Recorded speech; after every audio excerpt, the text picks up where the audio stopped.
SPS smart digital. बच्चों, यहाँ पे मैं एक और पेपर डिस्कस कर रहा हूँ, ठीक है। इसमें एक बच्चे ने इसको सॉल्व किया है और उसने जो लिखा है इसमें देखेंगे कि कहाँ कहाँ पे उसके नंबर कट रहे हैं और कहाँ कहाँ पे बच्चे ने बहुत अच्छा लिखा है।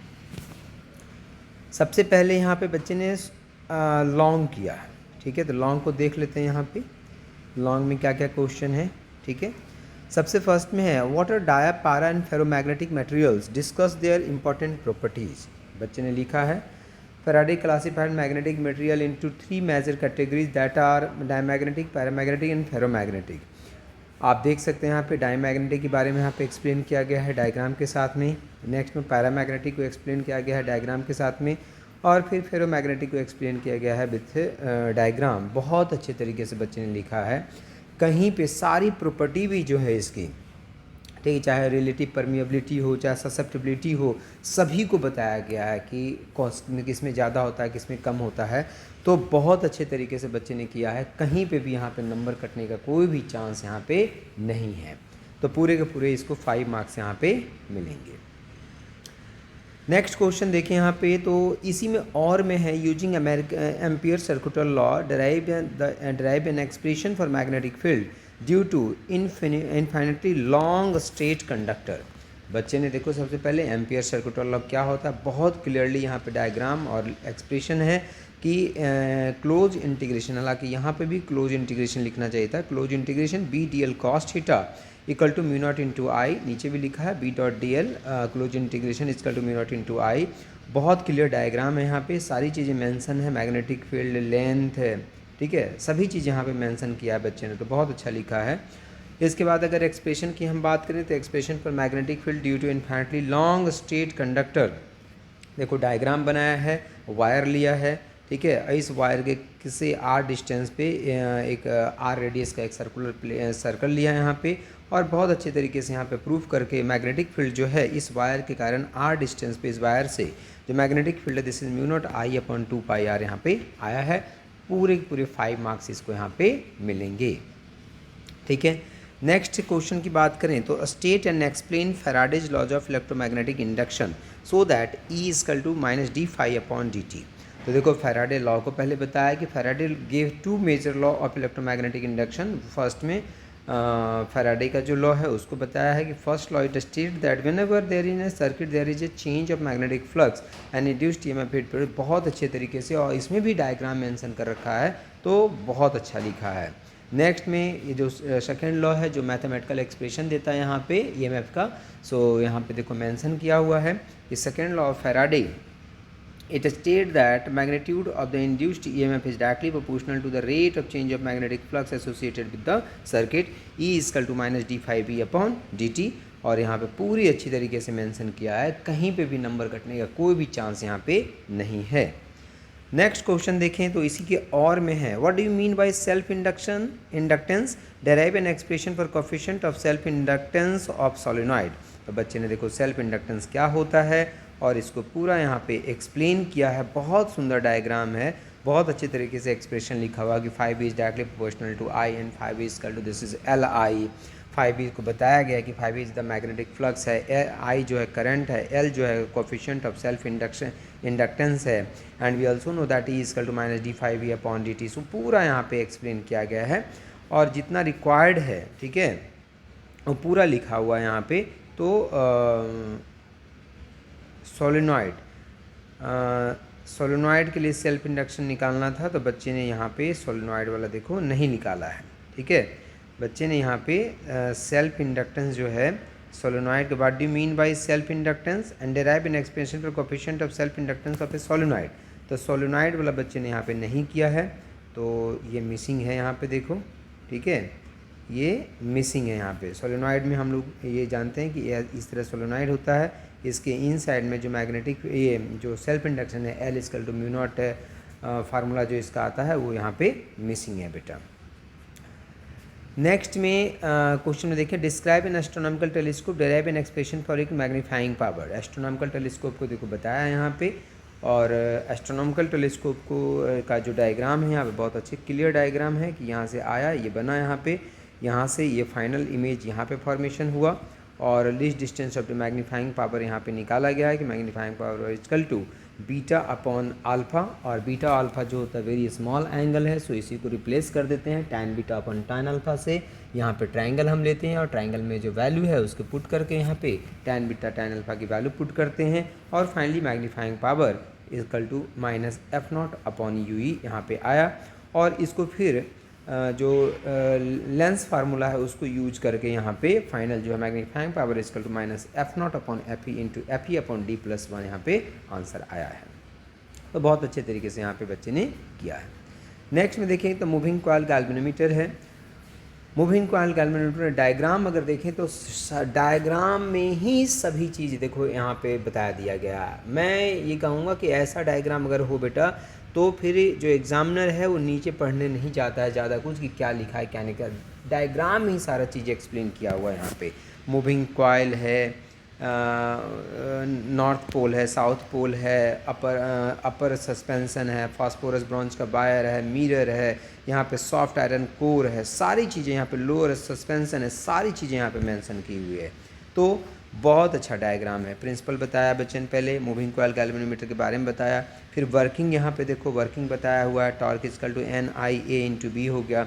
एंड वी नो दैट कि जो टॉर्क होता है और जो वायर होता है फास्फोरस ब्रॉन्ज का, उसमें जो टॉर्क होता है के इंटू थीटा, दोनों को इक्वेट करते हैं, दोनों को इक्वेट किया और इक्वेट करने के बाद यहाँ पे torque is I is directly proportional to क्या हो गया थीटा।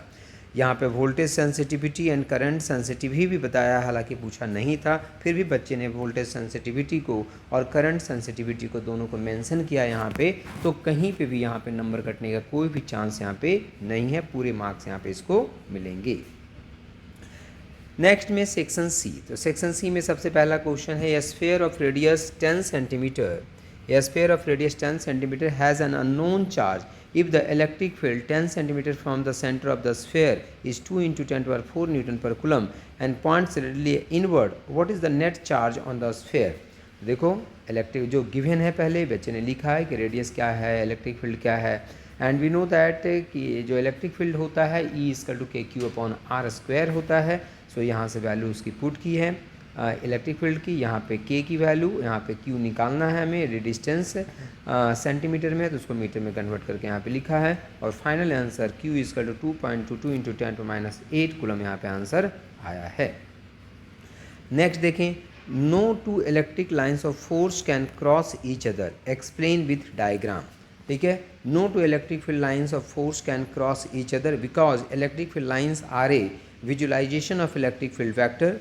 ठीक है, as at each point the tangent drawn and the field lines about the direction of the electric field, diagram भी बहुत सुंदर बनाया है। अब बच्चे ने डायग्राम बना करके बताया है कि दो इलेक्ट्रिक फील्ड का लाइन से कैंसिल आउट इसलिए नहीं कर सकता है दूसरे को कि एक ही पॉइंट पे दो डायरेक्शन हो जाएंगे और एक ही पॉइंट पे दो डायरेक्शन पॉसिबल नहीं है, तो इसीलिए electric field lines, two electric field lines एक दूसरे को कट नहीं कर सकते। तो बहुत अच्छे तरीके से बच्चे ने यहाँ पे इसको मेंशन किया है, 3 मार्क्स यहाँ पे भी इसको मिलेंगे। नेक्स्ट क्वेश्चन देखिए, तो नेक्स्ट में है state Ohm's law and derive the relation J equal to sigma into E. तो बच्चे ने देखो ओम्स लॉ को पहले बताया है कि Ohm's law state that if all the physical condition like temperature, pressure of the conductor are kept unchanged, then the current flowing through it is directly proportional to the potential difference applied across it. Mathematically देखें तो यहाँ पे लिखा है और फिर इसको explain करके जे इक्वल टू सिग्मा इंटू ई का जो फॉर्मेट है, ठीक है, ओम्स लॉ का, उसके टर्म यहाँ पे रिलेशन यहाँ पे निकाला गया है। तो पूरे के पूरे 3 मार्क्स यहाँ पे इसको मिलेंगे, बहुत अच्छे तरीके से बच्चे ने किया है। नेक्स्ट में है state Biot-Savart law derive an expression for magnetic field at A point on axis of circular coil. Biot-Savart law को पहले बच्चे ने बहुत अच्छे तरीके से देखो डायग्राम बनाया है, डायग्राम बना करके बताया है बायोट-सावर्त लॉ को, और बायोट-सावर्त लॉ बनाने के बाद magnetic field at the point on the axis of a circular coil जो है इसको एक्सप्लेन किया है बच्चे ने। ये सेंटर पॉइंट है और यहाँ पे निकाला गया है, देखो एंगल वगैरह सारा यहाँ पे बताया है। ठीक है, एंगल वगैरह सारा बता करके और इसका जो फाइनल रिजल्ट है D B equal to K M I D L upon R square, 3 marks इसमें भी इसको मिलेंगे। बहुत अच्छे तरीके से बच्चे ने सॉल्व किया है इसको भी। नेक्स्ट में देखें तो what is AC generator, state its principle and name the main components of AC generator. ठीक है, एसी जनरेटर क्या होता है, स्टेट इट्स प्रिंसिपल, प्रिंसिपल को स्टेट करना है, and name the main component of AC generator, AC generator का जो मेन कंपोनेंट है उसको बताना है। तो एसी जनरेटर सबसे पहले प्रिंसिपल लिखा है यहाँ पे, E = -d∅B/dt होता है। मेन कंपोनेंट ऑफ एसी है आर्मेचर हो गया, फील्ड मैग्नेट हो गया, स्लिप रिंग हो गया एंड ब्रशेज हो गया। डायग्राम भी देखो यहाँ पे बच्चे ने बहुत अच्छा बनाया है, तो पूरे 3 मार्क्स यहाँ पे इसको मिलेंगे। नेक्स्ट क्वेश्चन में है what are coherent sources, what are coherent sources, why 2 independent sources can not be coherent. देखो बच्चे ने कोहेरेंट सोर्सेज क्या होते हैं उसको बताया है, और उसका जो 2 independent sources cannot be coherent because they will never have the same phase, making it impossible to maintain same phase difference within a similar interval of time. Also, light emitted by millions of atoms in independent sources fluctuation anybody leading to the changing the phase differences. तो ये लिखा है, और ये भी बता सकते हैं कि 2 इंडिपेंडेंट सोर्सेज होंगे तो उसके जो फ्रीक्वेंसी होगी उसका वेवलेंथ जो होगा वो भी अलग होगा। ठीक है, तो इस तरह से 2 इंडिपेंडेंट सोर्सेज जो है सो कोहेरेंट नहीं हो सकते हैं। ठीक है, बहुत अच्छे से बच्चे ने लिखा है, 3 मार्क्स इसमें भी इसको मिलेंगे। नेक्स्ट क्वेश्चन देखें तो derive relationship for magnifying power of A telescope in normal adjustment. Normal adjustment में मैग्नीफाइंग पावर बताना है टेलीस्कोप का। तो जैसा कि आप देख सकते हैं, नॉर्मल एडजस्टमेंट का मतलब है कि फाइनल इमेज जो बन रहा है इन्फिनिटी पे बन रहा है। ठीक है, जो नॉर्मल एडजस्टमेंट होता है उसमें फाइनल इमेज जो बनता है वो कहाँ बनता है, इन्फिनिटी पे। तो आप देख सकते हैं यहाँ पे ये डायग्राम है, और मैग्नीफाइंग पावर -f0/f, यहाँ पे जो फाइनल रिजल्ट इसका आता है मैग्नीफाइंग पावर β/α, एंड जो बीटा अल्फ़ा होता है दोनों स्मॉल एंगल होता है, तो बीटा अल्फ़ा को हम रिप्लेस कर देते हैं tan β/tan अल्फ़ा से, और सारा करके यहाँ पे final answer magnifying power -f0/f ही निकाला गया यहाँ पे। नेक्स्ट क्वेश्चन देखें, what is nuclear fusion, give an example to illustrate it, what is the importance of fusion phenomenon. तो न्यूक्लियर फ्यूजन क्या होता है, the process in nuclear physics in which the nucleus of an atom split into 2 daughter nuclei is called nuclear fusion. बहुत अच्छे तरीके से बच्चे ने यहाँ पे बताया है, और डायग्राम भी यूरेनियम का लिया है, यूरेनियम पे न्यूट्रॉन का बम्बार्डमेंट करवाया है, और जब यूरेनियम पे न्यूट्रॉन का बम्बार्डमेंट करवाते हैं तो यहाँ पे बेरियम और क्रिप्टॉन मिलता है, प्लस में 3 न्यूट्रॉन मिलता है, लार्ज अमाउंट ऑफ एनर्जी मिलता है। बच्चे ने सारा यहाँ पे मेंशन किया है, तो 3 मार्क्स इसको यहाँ पे भी मिलेंगे। क्वेश्चन नंबर नेक्स्ट में देखें तो state and explain Kirchhoff's law. Kirchhoff's law को स्टेट एंड एक्सप्लेन करना है। बच्चे ने देखो यहाँ पे किरचॉफ लॉ को, किरचॉफ के 2 रूल होते हैं, 2 लॉ होते हैं। फर्स्ट जो होता है जंक्शन लॉ होता है, सेकंड जो होता है वो आपका लूप थ्योरम या मेश लॉ होता है। ठीक है, दोनों लॉ के बच्चे ने यहाँ पे बहुत अच्छे तरीके से एक्सप्लेन किया है। फर्स्ट जंक्शन लॉ को एक्सप्लेन किया है, सेकंड में यहाँ किरचॉफ का जो सेकंड लॉ है लूप लॉ उसको यहाँ पे एक्सप्लेन किया है। तो इसमें भी 3 मार्क्स इसको मिलेंगे, बहुत अच्छे तरीके से इसने आंसर किया यहाँ पे। नेक्स्ट देखें यहाँ पे तो सेक्शन बी में calculate the coulomb force between 2 alpha particle separated by a distance of 3.2 × 10⁻15 metre. So charge equal to हो गया this is 2e and r equal to हो गया 3.2 × 10⁻15 metre. According to Gauss law kF equal to kq1q2/r² होता है। सो value put किया, और value put करने के बाद यहाँ पे 90 न्यूटन आंसर आया है। तो बहुत अच्छे तरीके से डायग्राम सारा जो गिवन डेटा है, जो फोर्स का जो फार्मूला है बच्चे ने पूरा लिखा है यहाँ पे, और फिर आंसर भी एकदम करेक्ट है। पूरे 2 मार्क्स इसको यहाँ पे मिलेंगे। नेक्स्ट क्वेश्चन देखें, the range of wavelength of a visual light is 390 nanometre. Calculate the corresponding frequency range given 3c = 3 × 10⁻8 metre per second. ठीक है, तो lambda equal to 390 newton metre है, तो इसको 390 इंटू न्यूटन, नैनो का मतलब नैनोमीटर, तो नैनो का मतलब 10⁻9 metre. c equal to 3 × 10⁸ metre and frequency equal to c/λ। So value put किया, तो यहाँ पे वैल्यू पुट करने के बाद यहाँ पे फ्रीक्वेंसी की वैल्यू आई। तो पूरे करेक्ट आंसर है, 2 मार्क्स इसको यहाँ पे भी मिलेंगे। नेक्स्ट में what do you mean by the diffraction of light. तो डायफ्रैक्शन ऑफ लाइट को देखो डायग्राम के थ्रू भी बताया, यहाँ पे डायफ्रैक्शन पहले तो डिफाइन किया है और प्लस में इसका डायग्राम बनाया है। डेफिनेशन अगर देखेंगे तो लिखा हुआ the phenomenon of bending of light around the corners of an obstacle और an aperture into the region of geometrical shadow of obstacle is called diffraction of light. बहुत अच्छा डेफिनेशन है, तो डायग्राम भी बनाया है, पूरे पूरे 2 मार्क्स इसको यहाँ पे मिलेंगे। Next question, an electron is accelerated through a potential difference of 1000 volt, what is the, तो सीधे डायरेक्ट फार्मूला है बेटा इसका, v equal to root under 2e potential divided by mass, तो ये वैल्यू पुट किया यहाँ पे और पूरे पूरे 2 मार्क्स मिलेंगे क्योंकि करेक्ट आंसर यहाँ पे निकाला है। नेक्स्ट क्वेश्चन है draw binding energy curve and discuss its significance. Binding energy curve को देखो डिस्कस किया, पहले ग्राफ बनाया यहाँ पे, आयरन का मैक्सिमम होता है बाइंडिंग एनर्जी पर न्यूक्लियन, देखो फिर आयरन का मास नंबर 56 होता है, बहुत अच्छे तरीके से बनाया बच्चे ने। सिग्निफिकेंस यहाँ पे देखो लिखा है, फर्स्ट में लिखा है to produce binding energy of a few million electron volt per nucleon the forces is attractive and adequately strong range of, ये सारा है देखो यहाँ पे 2-3 यहाँ पे इसके सिग्निफिकेंस लिखे गए हैं, 2 मार्क्स पूरे इसको मिलेंगे। नेक्स्ट क्वेश्चन है what are the drawbacks of Rutherford atomic model, देखो दोनों drawback, it was unable to explain that electrons revolve around the nucleus without losing energy and fail to explain the existence of a specific spectral lines in the hydrogen atom emission। तो दोनों law 2 यहाँ पे लिखे हैं बेटा, 2 marks उसको पूरे यहाँ पे मिलेंगे।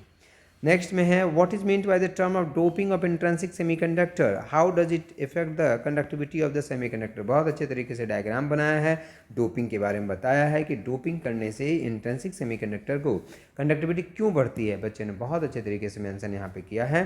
ठीक है, effect of doping on semiconductor देखो लिखे, on doping conductivity of semiconductor increases in an type semiconductor, the delocalized electron increases conductivity in p type semiconductor, the formation of holes help in the conductivity। पूरे 2 marks इसको यहाँ पे मिलेंगे। Question number 8, draw a circuit diagram of PN junction forward biasing stage of voltage. Diagram बनाया देखो, forward biasing में जो P type semiconductor होता है वो पॉजिटिव के साथ कनेक्टेड होता है, डायग्राम बहुत अच्छे क्लियर डायग्राम है, और इसका ग्राफ जो पूरा है फॉरवर्ड बायसिंग में वो भी यहाँ पे डिस्कस किया बच्चे ने, बहुत अच्छे तरीके से 2 मार्क्स मिलेंगे। नेक्स्ट क्वेश्चन है draw a circuit differentiate between P and N type semiconductor, देखो बहुत अच्छे तरीके से बीच में लाइन ड्रॉ किया, एक तरफ पी टाइप सेमीकंडक्टर एक तरफ एन टाइप सेमीकंडक्टर, और इसको बहुत अच्छे तरीके से यहाँ पे डिस्कस किया गया है कि पी टाइप सेमीकंडक्टर क्या है और एन टाइप सेमीकंडक्टर क्या है, तो पूरे पूरे 2 मार्क्स इसको यहाँ पे मिलेंगे। नेक्स्ट में अब देखें तो ऑब्जेक्टिव है, फर्स्ट में ऑब्जेक्टिव है the magnitude of elementary charge is, तो चार्ज कितना होता है एलिमेंट्री चार्ज, तो इलेक्ट्रॉन पे जो चार्ज होता है, इलेक्ट्रॉन पे जो चार्ज होता है 1.6 × 10⁻19 कूलम होता है, बच्चे ने लिखा है, 1 मार्क्स मिलेंगे। नेक्स्ट में है the resistance of a wire is R, if the length of the wire is double then its resistance will be. ठीक है, रेजिस्टेंस अगर आर है इनिशियल और डबल हो गया है तो रेजिस्टेंस उसका 4 टाइम्स होता है, यहाँ पे बच्चे ने गलत कर दिया है। We know that R equal to rho L upon A होता है बेटा, and R equal to rho L square upon क्या लिखते हैं वॉल्यूम, एल से ऊपर नीचे मल्टीप्लाई कर दिया तो नीचे वॉल्यूम हो गया, ऊपर एल स्क्वायर हो गया। डेंसिटी कांस्टेंट है, वॉल्यूम कांस्टेंट है, तो R is directly proportional to L square हो गया, तो अगर एल डबल हो जाता है बेटा तो रेजिस्टेंस 4 टाइम्स हो जाएगा, तो बच्चे ने यहाँ पे थोड़ा सा गलत किया है 1 मार्क्स का। नेक्स्ट क्वेश्चन देखा Tesla is the unit of magnetic field, correct है। इसके बाद है the frequency of household supply in AC in India is 50 hertz, correct है। The speed of electromagnetic waves is independent of, जो electromagnetic waves होता है वो independent होता है, किससे इंडिपेंडेंट होता है, wavelength, frequency, intensity, medium in which they travel, तो वेवलेंथ पे तो डिपेंड करता ही है, फ्रीक्वेंसी पे डिपेंड करता है, मीडियम पे भी डिपेंड करता है, इंटेंसिटी पे डिपेंड नहीं करता है, तो बच्चे ने इंटेंसिटी लिखा है, तो करेक्ट आंसर है बेटा, तो 1 मार्क्स यहाँ पे भी इसको मिलेंगे। नेक्स्ट क्वेश्चन है in the diffraction due to the single slit of width A with incident light of wavelength lambda with angle of diffraction theta, the condition for the first minima is, तो जो first minima का condition होता है बेटा lambda sine theta, A sine theta equal to lambda, तो बच्चे ने लिखा है कि A sine theta equal to lambda, और यही कंडीशन होता है, तो पूरे पूरे 1 मार्क्स इसको यहाँ पे मिलेंगे। नेक्स्ट में देखिए बेटा the minimum energy required to remove an electron is called, क्या कहते हैं उसको, वर्क फंक्शन कहते हैं, बच्चे ने लिखा है वर्क फंक्शन, तो पूरे पूरे 1 मार्क्स यहाँ पे इसको मिलेंगे। नेक्स्ट में देखिए बेटा the momentum of a photon is p, the corresponding wavelength is, so this is h by p, so character बच्चे ने लिखा है, 1 मार्क्स यहाँ पे मिलेंगे। नेक्स्ट में the source of energy of a star से, जो स्टार्स होते हैं उसमें सोर्स ऑफ एनर्जी क्या होता है बेटा, तो न्यूक्लियर फ्यूज़न होता है। बच्चे ने लिखा है न्यूक्लियर फ्यूजन, 1 मार्क्स मिलेंगे। नेक्स्ट क्वेश्चन अगर हम देखें यहाँ पे तो लिखा हुआ है in forward bias the width of the depletion layer in A PN junction. तो विड्थ फॉरवर्ड बायसिंग जब होता है तो विड्थ ऑफ डिप्लेशन लेयर क्या होता है, तो width of depletion layer decrease करता है। बच्चे ने लिखा है, पूरे 1 मार्क्स यहाँ पे इसको मिलेंगे। तो इस तरह से बेटा ये पूरा पेपर आपने इसका देखा कि बच्चे ने अच्छा कहाँ लिखा था, कहाँ पे उसने एक नंबर का क्वेश्चन जो उसने गलत कर दिया था। बाकी बहुत अच्छा पेपर लिखा बच्चे ने।